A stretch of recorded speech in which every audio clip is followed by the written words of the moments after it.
물건에도 기륭화복이 들어있다고 하던가요. 구독자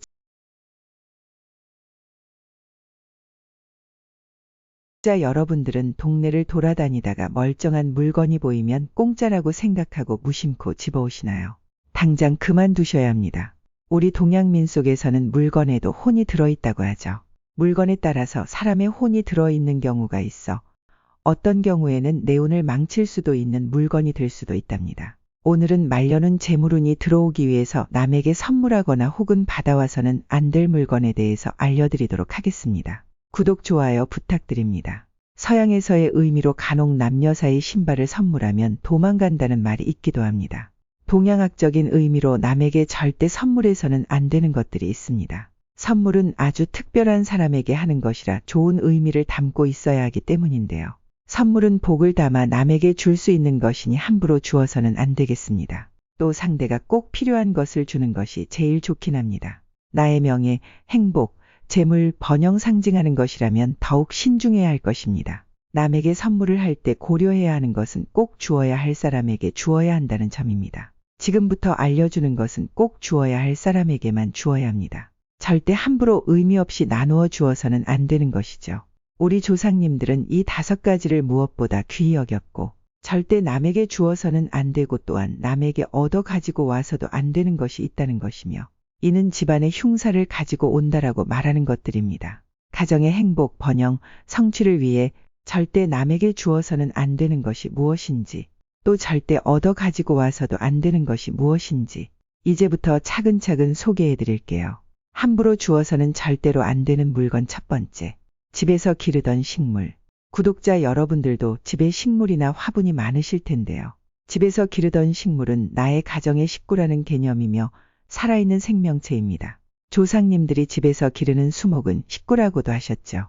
즉, 요즘 집에서 많이 기르는 강아지나 고양이와 같다고 생각하셔야 합니다. 함부로 선물할 물건이라고 생각하시면 안 되는 부분이죠.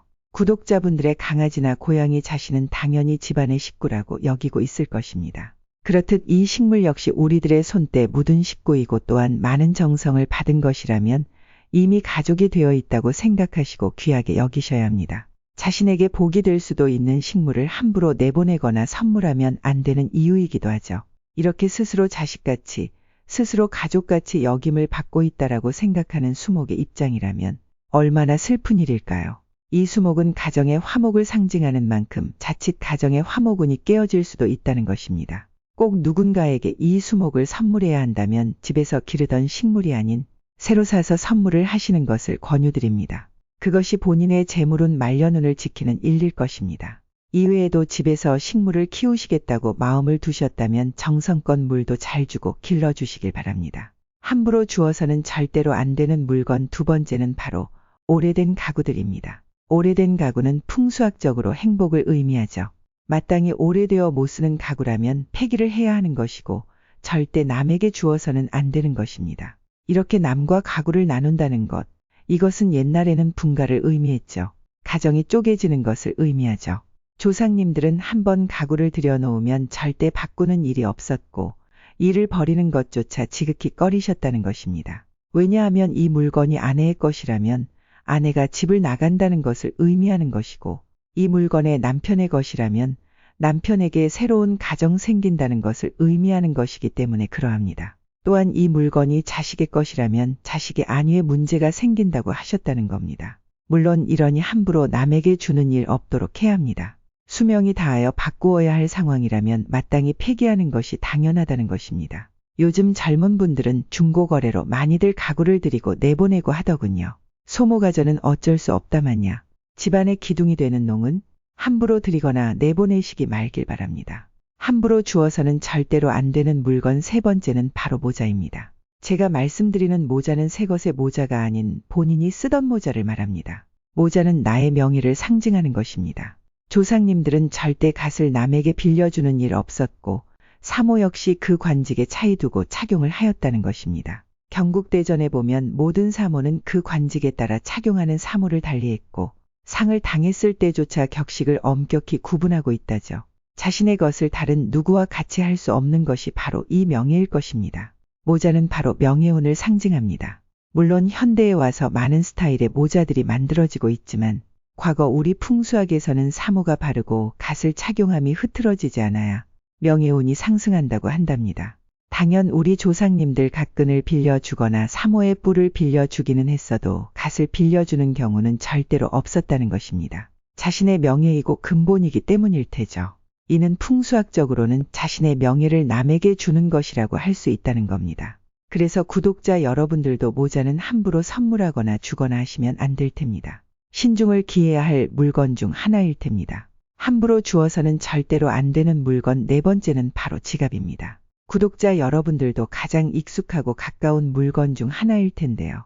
제 주변 지인들도 지갑은 돈이 들어오고 나가는 통로라고 생각을 하시던지 각종 부적을 많이 넣고 다니시더라고요. 지갑은 재물운을 상징하는 것입니다. 과거 조상님들은 지갑을 종이로 만들거나 비단으로 만들어 사용하였으며 반드시 그 지갑 안에는 자신의 문양이나 자신의 글을 새겨서 가지고 다녔습니다. 풍수학이라는 것은 무의식을 자극하는 학문이라고 말을 합니다. 이것은 남에게 자신의 재물운을 주는 행위입니다. 자신이 사용하던 헌 지갑은 절대 남에게 주어서는 안 되는 것이고 아무리 새 지갑 선물하는 경우라고 하더라도 나와 미래를 같이 할 사람이거나 또는 같은 경제권 아래에 있는 부부나 가족이 아니라면 지갑 선물한다는 것은 남에게 신뢰일 수 있고 남을 무시하는 행위일 수도 있다는 것입니다. 내가 부자이니 내 재물은 너에게 나누어 줄게라는 그런 의미일 수 있습니다. 이러한 의미는 가족 간에는 행복이나 사랑일 수 있겠지만 남에게는 큰 신뢰가 되는 행위입니다. 또한 분명 재물운은 이를 통하여 나누어진다는 것이니 꼭 명심하여야 합니다. 세계 어느 나라에서도 지갑을 가족이 아닌 다른 사람에게 선물하는 경우는 없다는 것을 말입니다. 구독자 여러분들도 지갑을 선물할 때에는 신중을 기하셔야 할 텐입니다. 함부로 주어서는 절대로 안 되는 물건 마지막으로는 바로 책입니다. 책은 나의 지식을 말합니다. 책은 반드시 스승에게 선물 받는 것이고 또한 자신이 존경하는 사람이 친필로 서명한 것을 선물 받는 것입니다. 그래서 저자들이 책 사인회를 하고 누군가에게 선물을 할 때에는 첫 장에 사인을 한 뒤 선물을 하는 이유가 이 때문입니다. 책장의 책들은 나의 권위를 말하는 것이고 나의 성취를 말하는 것이라고 풍수학에서는 분명히 의미 규정하고 있습니다. 나의 소유의 책을 선물하여야 할 사람은 나의 제자 또는 나의 문화에 있는 사람들임을 명심하실 바랍니다. 마찬가지로 함부로 버리시면 안 되는 물건 중 하나입니다. 다음으로는 남에게 함부로 절대 받으면 안 되는 물건에 대해서 알아보겠습니다. 함부로 절대 받으면 안 되는 물건 첫 번째, 오래된 가구입니다. 오래된 가구는 그 가구를 사용한 사람의 혼이 담긴 물건입니다. 물론 이것이 살아있는 사람의 물건이라 하더라도 문제가 될 터인데 이것이 유명 달리한 사람의 물건이라면 절대 가져와서도 안 되고 또한 얻어서도 안 되는 것입니다. 운수학에서 제일 중요시 여기는 부분입니다. 이로 인해 우리 가족의 질서와 행복, 안정이 깨어질 수 있다는 것입니다. 물론 고목으로 제작된 것, 얼마 사용하지 않아 정이 담기지 않은 것이라면 크게 상관이 없을 터입니다. 가구를 혹시 남에게 얻을 때는 그 가구를 소유주가 얼마나 오래 사용하였는지 꼭 신경 쓰는 구독자분들이 되었으면 합니다. 간혹 아파트에서 남이 내어놓은 것, 아깝다고 가져가는 사람들이 있는데 이것은 절대 해서는 안 되는 행위 중 하나입니다. 저희 아파트에서도 가구를 내놓으면 그것만 기다렸다가 주워가시는 분들이 있더군요. 제 운을 제 발로 차는 격일 텐입니다. 함부로 절대 받으면 안 되는 물건 두 번째는 남이 쓰던 가재도구입니다. 남이 쓰던 가재도구들 중 특히 날카로운 물건이나 사연 담긴 그림이나 액자라면 정말 큰일 날 일입니다. 날카로운 물건은 집안에 화를 불러올 것이고 사연 담긴 그림이나 액자는 집안에 분란 일으킨다는 것 꼭 명심하길 바랍니다. 그래서 장례식장에서도 칼과 도마는 무조건 버리고 오는 것이 이 때문이죠.